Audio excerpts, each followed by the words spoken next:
একটি হসপিটালের একটি রুমে দুটো রুগী থাকতো, একটা খুব অল্প বয়স্ক আর একটা খুব বয়স্ক।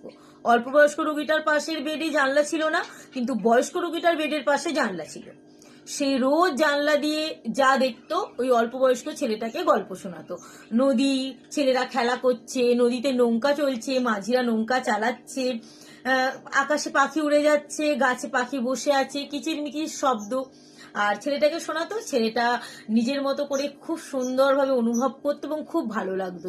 তারও মনে হতো যে আমারও মানে পাশের বেডে জানলা থাকলে আমিও সেরকম দেখতাম বয়স্ক লোকটার মতো। এভাবে প্রতিদিনই বয়স্ক লোকটা তাকে গল্প শোনায়।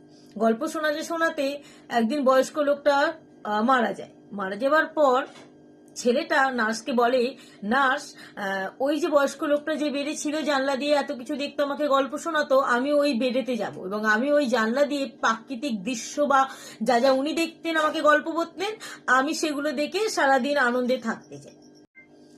তো ছেলেটির কথা মতো নার্সটি তাকে ওই বেডে পাঠালেন। বেডে যাবার পর ছেলেটি জানলা দিয়ে যেই না দেখতে গেছে, দেখেছে এখানে তো একটা জানলার পাশে একটা দেওয়াল, এখানে তো কোনো প্রাকৃতিক দৃশ্য নেই, গাছ, নদী, নৌকা কিছুই নেই, বাচ্চারা খেলাও করছে না।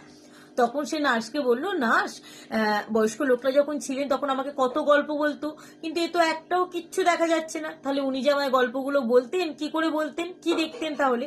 তখন নার্সটা বললেন, তিনি যে গল্পগুলো তোমায় বলেছে সেগুলো তার কল্পনার গল্প, কারণ তিনি ছিলেন অন্ধ, তিনি কিছুই দেখতে পেতেন না।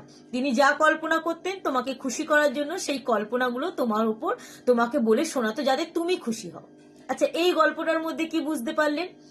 শুধু নিজে খুশি থাকলেই হয় না, অপরকে খুশি করলে আপনিও খুশি থাকবেন।